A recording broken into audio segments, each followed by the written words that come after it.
Hey guys. So when I want to understand someone better, when I really want to get closer to how they think and feel, I tend to reach for the books they love. There's something intimate about reading a text that has touched someone deeply.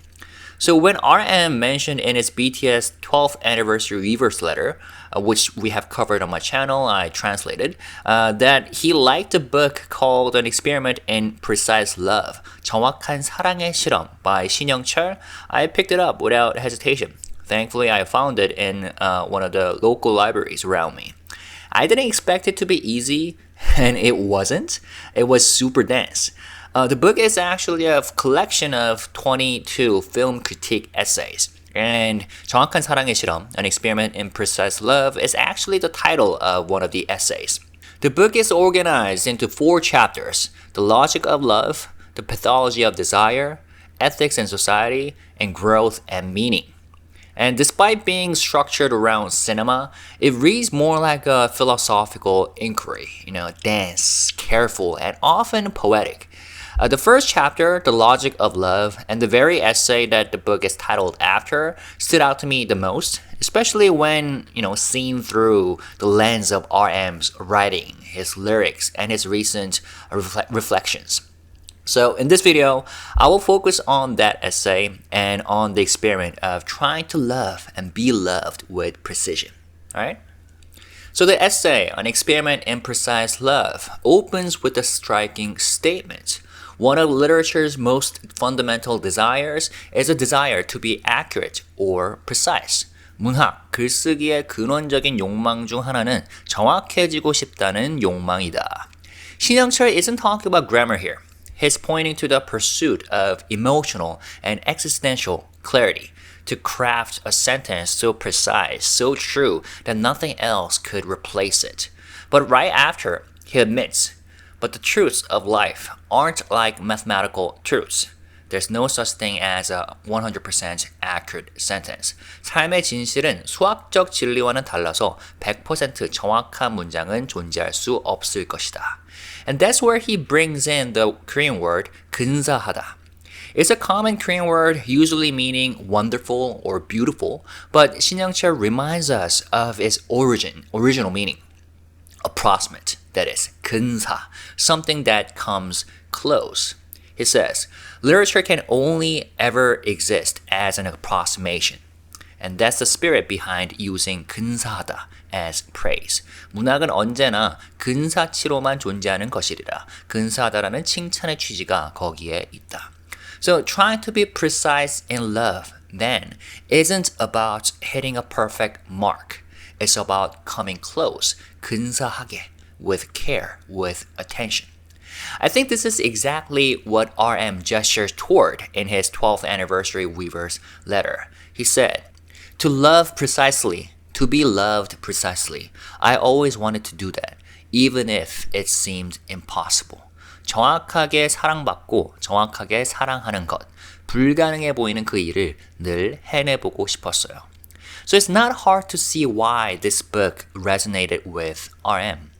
His lyrics and journals are full of that impossible desire to express something clearly, to love without distortion, to communicate without wounding, without distortion. And when he misses, he circles back. When he falters, he rewrites. Shin Hyeong-cheol writes, no one can love someone else with complete precision. But while a truth that isn't fully expressed doesn't hurt, a person who isn't loved precisely does. 어떤 사람도 상대방을 완전히 정확하게 사랑할 수는 없을 것이다. 그러나 정확하게 표현되지 못한 진실은 아파하지 않지만 정확하게 사랑받지 못하는 사람은 고통을 느낀다. And that's where the heartbreak lives. In the distance between what we meant and what the other person felt, between what we gave and what they needed. In other words, it's this difference, the gap between what we intend and how it's received, that creates so much of our heartbreak. To explore this idea further, Shin Hyeong-cheol turns to Xavier Dolan's Lawrence Anyways, which is a film that follows Lawrence, who's a writer and teacher who comes out as a transgender woman in her 30s, and her partner, Fred, who tries to stay with her as she transitions. Shin Hyeong-cheol writes, "You could say this long film is about Fred, who can't endure the pain of loving Lawrence, leaving her 2 or maybe 3 times. 이 긴 영화는 로렌스를 사랑하는 일에 고통을 견디지 못하는 프레드가 로렌스를 2번 혹은 3번 떠나는 이야기라고 정리할 수도 있다." The heartbreak of Lawrence anyways doesn't come from betrayal. It comes from sincerity hitting its limits. Fred wants to love Lawrence through everything, but love, when placed in an unsafe world, begins to contort. There's one brutal scene in the film where they're sitting in a restaurant on a Saturday afternoon, and every customer keeps stealing glances at Lawrence's appearance. Then a middle-aged waitress approaches them and says, "What a look! Is it just for fun? Are you guys together? Cute couple. It's probably hard to stay in shadow." And here, Fred, who has been hanging on by a thread, snaps. Not at the waitress, not just at the injustice, but at the unbearable tension of being in public while loving someone the world wants to shame. He said, "Have you ever bought a wig for your husband? Worried he might get beaten up just walking down the street? Have you ever thought about what it's like for me? Lived like me? You and your questions stay out of my life. You don't have the right. Don't ask us questions." Now, Fred's explosion isn't about rejection. It's about the quiet cost of daily fear. Shin Hyeong-cheol argues that precise love doesn't just demand intention.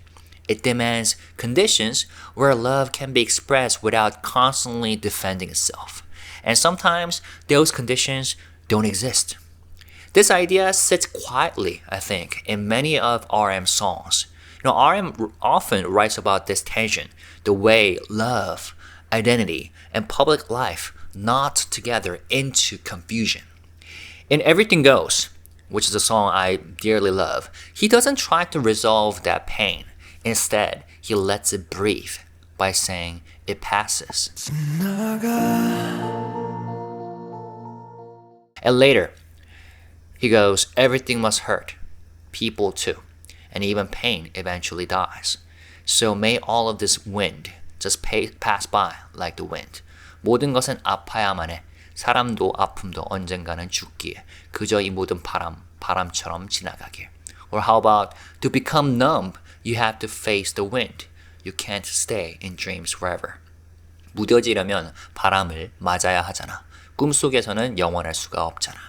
So RM doesn't romanticize pain here. But he knows that some kinds of love, no matter how deeply felt, can't survive exposure without scars. That a belief that time, not explanation, carries us forward. Now, Shin Hyeong-cheol's second case study is "Blue is the Warmest Color," which is a story about Adele, a high school student who falls in love with Emma, who's an older, confident artist. Their relationship begins with intensity and awe. But over time, Emma wants more from Adele. She wants her to write, to develop intellectually, to become someone else. But Adele doesn't want to change. She wants to stay just as she is. Shin Hyeong-cheol writes, "Adele, like most of us, isn't extraordinary. But unlike most of us, she isn't a coward." 아델은 우리 대부분이 그렇듯이 특별히 위대한 사람은 아니지만 그러나 우리 대부분과는 달리 비겁한 사람이 아니다. So she's not trying to prove anything. She just wants to love. But in a world that often links love to performance, Adele's simplicity, her simplicity is seen as failure. She eventually loses Emma, not because she wasn't devoted, but because she refused to become a version of herself that Emma could showcase. And yet, as Shin Hyeong-cheol insists, if her pain wasn't meaningless, then we shouldn't call it despair. 그 고통이 아무 의미 없는 것이 아니라면 절망이라는 말을 사용해서는 안 된다. And that line felt like something RM would highlight in a book. He's someone who walks that emotional border, wanting to grow, but not wanting to be rewritten by expectations. loving his fans but refusing to become their fantasy, so to say. Now, RM has always seemed very aware of the gap between what he gives and what fans receive, at least from my perspective. In his letter, Weverse letter, he wrote, "Ironically, I'm probably the one who least understands how accurately my love has ever reached you. 제 사랑이 비록 얼마나 정확하게 가닿는지는 역설적으로 제가 가장 모르지만요." Maybe that's why he over-explains. That's why he circles back. That's why he writes long letters and says things like, "I'm sorry, I talk too much." Sorry, I'm too talkative. But as Shin Hyeong-cheol suggests, that excess isn't indulgent. It's actually ethical. He writes, "If we want to speak someone's truth without violence, maybe we need to stop relying on short labels and speak longer." 어떤 단독자의 진실을 폭력 없이 말하고 싶다면 짧은 말에 기대지 말고 더 길게 말해야 하는 것일까? This, to me, explains so much about RM's way of talking, the long letters. And maybe that's what RM has been doing all along. Not trying to be profound, just trying to be careful, trying to be precise. So what is precise love then? An experiment in precise love, the essay doesn't give us answers. It leaves us with tension. We will never get it exactly right. We will never love without gaps. But still, how we try matters. I picked up this book because RM mentioned it. I didn't expect it to teach me how much I've also been living in approximation. Trying to say the right thing to the people I love, trying not to hurt them, trying to be seen clearly but not too exposed, and trying to love without distortion. And we fail at this every day, but that doesn't make it meaningless. Shin Hyeong-cheol ends the essay with this. There are beautiful films, interesting films, righteous films, and then there are accurate or precise films. But there's something more accurate or more precise films. 이 세상에는 아름다운 영화, 흥미로운 영화, 정의로운 영화 등등이 있고 하나가 더 있는데 그것은 정확한 영화다. 그런데 또 하나가 더 있다. 그것은 더 정확한 영화다. I think love might be the same. There's honest love, and then there's more accurate or precise love. And to me, RM or BTS, in fact, has never promised perfection, but they promise presence, and they keep trying. And that, however imprecise, is more than enough, I think.